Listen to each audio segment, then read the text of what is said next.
Lata madam గారికి, దున్న శ్యామ్ గారికి, వేదిక వెనకాల ఉన్నటువంటి నా యొక్క సోదరీమణులకు, వేదిక ముందున్నటువంటి నా యొక్క సోదరీమణులకు, మరియు ఎస్సీసీఎల్ నాయకులకు, ఎస్సీ వర్గాల వారికి, దళితులకు, బడుగు బలహీన వర్గాల వారికి అందరికీ కూడా నా యొక్క హృదయపూర్వక నమస్కారాలు. బాబు జగజీవన్ రామ్ జయంతి గారి శుభాకాంక్షలు తెలియజేస్తా ఉన్నాం. మరి ఇంతకుముందు కలెక్టర్ గారు చెప్పారు, నాకు బాగా నచ్చింది. జగజీవన్ రామ్ గారి జీవిత చరిత్రలో కొన్ని ముఖ్యాంశాలను వారు చెప్పడం జరిగింది. దాంట్లో ఇంతకుముందు ఏపూర్ సోమన్న చెప్పినట్టు, కలెక్టర్ గారు చెప్పినట్టు, మనం చదువుకుంటూనే మనం జీవితంలో ఉపాధి పొందగలం, మనం ఏమైనా పదవులు పొందగలం, ఏదన్నా హోదాలను పొందగలం అనేది కలెక్టర్ గారు చెప్పింది 100కు 100% నిజం. దానికి ప్రత్యక్ష సాక్ష్యం కూడా వారే అని చెప్తా ఉన్నాం. ఈరోజు వారు ఐఏఎస్ చదవబట్టే వారు కలెక్టర్గా ఉన్నారు. అన్న నరసింహ గారు ఐపీఎస్ చదవబట్టే వారు ఎస్పీగా ఉన్నారు. ఇక్కడ రాంబాబు గారు చదువుకోబట్టే వారు అడిషనల్ కలెక్టర్గా ఉన్నారు. చదువుకోబట్టే వేణుమాధవ్ గారు ఆర్డీఓగా ఉన్నారని చెప్పేసి మనం చెప్తూ, వీరు నలుగురే ఇక్కడ మనం ప్రత్యక్ష ఉదాహరణ అని చెప్తా ఉన్నాం. ఇక మనలాంటి వాళ్ళం అంతే, ఏదో ఒకటి ఏడో ఒక వార్డును పట్టుకోనో లేకపోతే ఊరిని పట్టుకుంటే ఎమ్మెల్యేలను ఎంపీలను వార్డు మెంబర్లు పిలుస్తారు. కానీ ఈ చదువులు, ఈ రాజ్యాంగంలో హక్కుల్ని, చదువులలో రిజర్వేషన్లని, విద్యా ఉద్యోగాల్లో రిజర్వేషన్లను కల్పించింది ఆ రోజు బాబాసాహెబ్ అంబేద్కర్ గారి ఆధ్వర్యంలో ఏర్పాటు చేసినటువంటి రాజ్యాంగ పరిషత్లో ఈ జగజీవన్ రామ్ గారు కూడా ఒక సభ్యుడిగా ఉండి ఈ భారతదేశంలో బడుగు బలహీన దళిత వర్గాలు చదువుకొని అత్యున్నత స్థాయి పొందడానికి వారు బాట వేశారని చెప్పి చెప్పుకోవడంలో ఎటువంటి సందేహం లేదు. అంతేకాకుండా ఆ రోజు వారు స్వాతంత్రోద్యమంలో పాల్గొని గాంధీ, నెహ్రూ గారుల నాయకత్వంలో వారు చేస్తూ ఈ భారతదేశం అభివృద్ధి చెందడంలో ఎన్నో మంత్రి పదవులు చేస్తూ వారు కీలక భాగస్వామిగా ఉన్నారు. అదేవిధంగా ఆనాడు రాజ్యాంగంలో పొందుపరిచి రిజర్వేషన్లను ఏర్పాటు చేసింది కాంగ్రెస్ పార్టీ.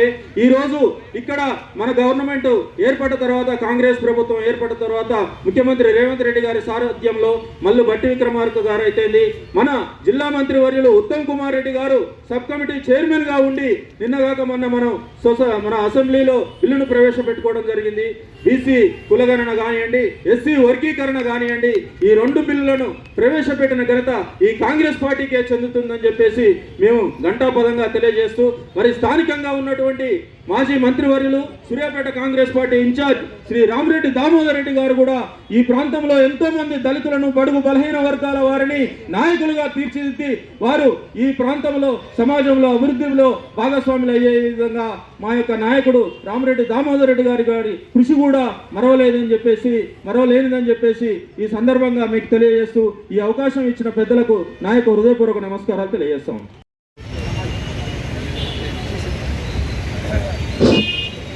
వేదిక మీద ఉన్నటువంటి కలెక్టర్ గారికి, ఎస్పీ గారికి, అదేవిధంగా అధికారులకు, స్థానిక ప్రజాప్రతినిధులకు, ముందున్నటువంటి వారందరికీ కూడా ముందుగా జగజీవన్ రావు గారి 118వ జయంతి శుభాకాంక్షలు తెలియజేస్తా ఉన్నాను.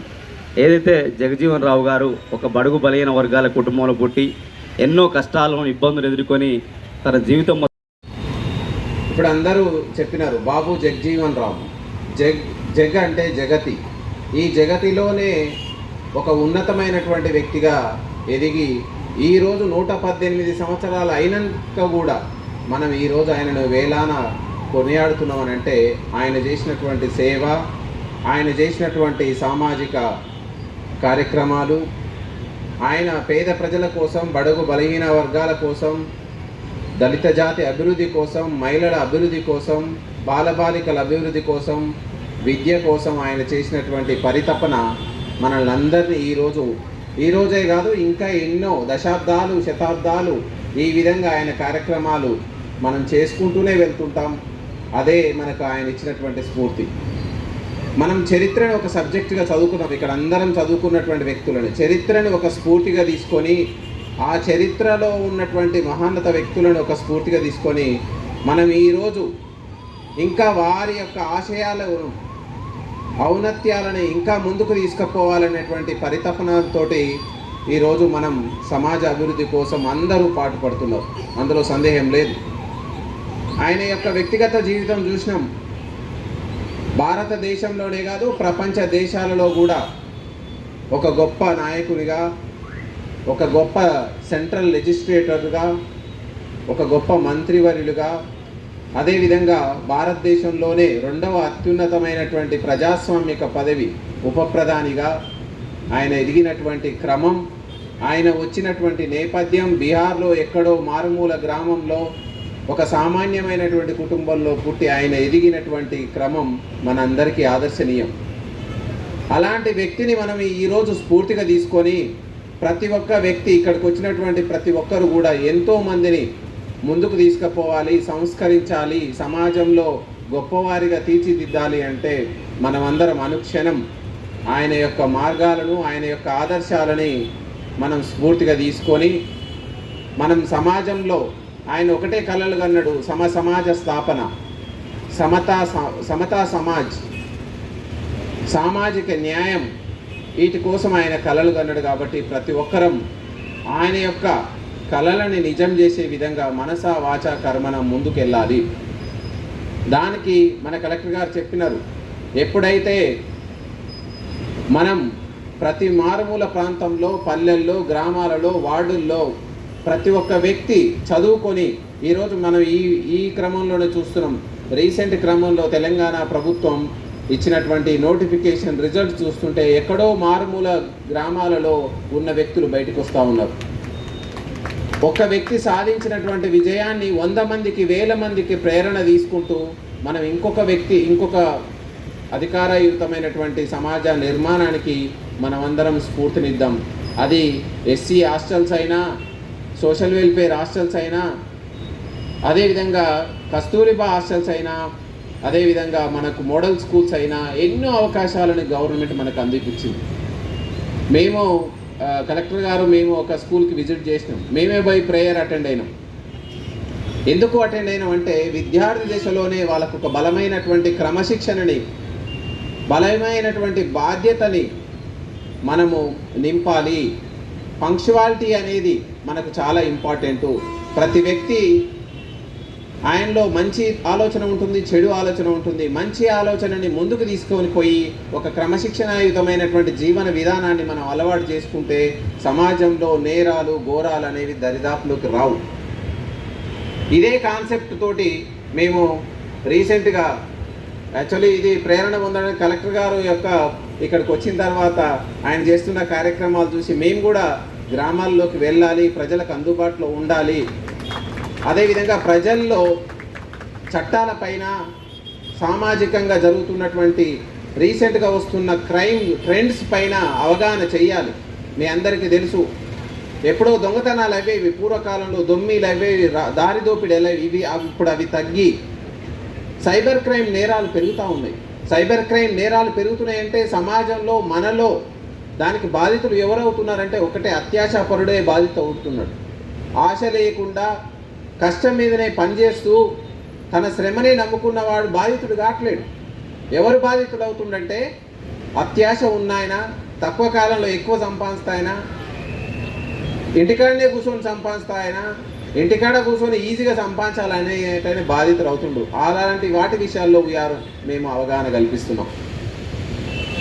సో ఈ సందర్భంగా నేను పోలీస్ చేసే విధులని, చట్టాల అవగాహనని గ్రామాల్లో తిరుగుతూ ప్రజలందరికీ అందుబాటులో ఉంటూ, ఇప్పుడు పోలీసు యంత్రాంగం అయితేంది, డిస్ట్రిక్ట్ అడ్మినిస్ట్రేటివ్ యంత్రాంగం అయితేంది, ప్రతిరోజు ఆఫీసులో అందుబాటులో ఉంటూ మీ సమస్యలను వింటూ సామాజిక న్యాయాన్ని అందించడం కోసం మేము కూడా పరితపిస్తున్నాం. కాబట్టి ఈ సందర్భంగా మేమంతా కూడా ఒక గ్రూప్గా పనిచేస్తూ, ఒక జట్టుగా పనిచేస్తూ సూర్యాపేట జిల్లాని ఒక ప్రథమ స్థానంలో, రాష్ట్రంలోనే ప్రథమ స్థానంలో నింపడానికి, అదేవిధంగా బాబు జగజీవన్ రామ్ గారి కలలైనటువంటి సామాజిక న్యాయాన్ని ముందుకు తీసుకురావడానికి మా వంతు మేము కృషి చేస్తాము అనేటువంటి మాట మీ అందరికీ ఇవ్వదలుచుకున్నాం.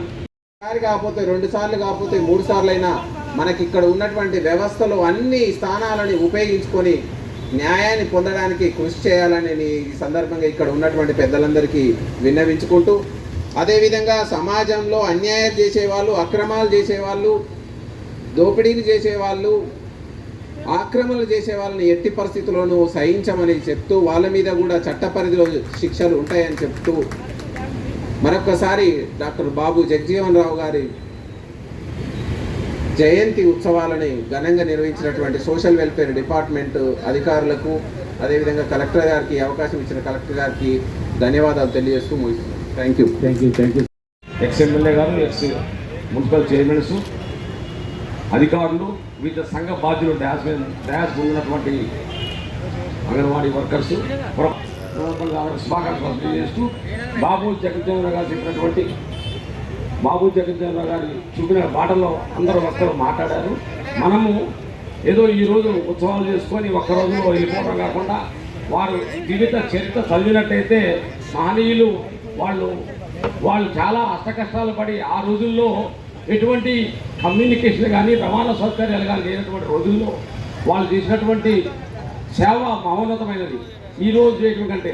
కాబట్టి వాళ్ళని స్ఫూర్తిగా తీసుకొని యువత నాయకులందరూ కూడా మరి ముందుండి మన సూర్యాపేట జిల్లాని రాష్ట్ర స్థాయిలో కాకుండా మన జిల్లాని దేశ స్థాయిలో కూడా అగ్రభాగాన్ని నిలవడానికి మనందరం కృషి చేయాలని తెలియజేస్తూ మరొకసారి బాబు జగజ్జీవన్ గారి జయంతి ఉత్సవాల శుభాకాంక్షలు తెలియజేస్తూ సవరించుకుంటున్నాను. Thank you.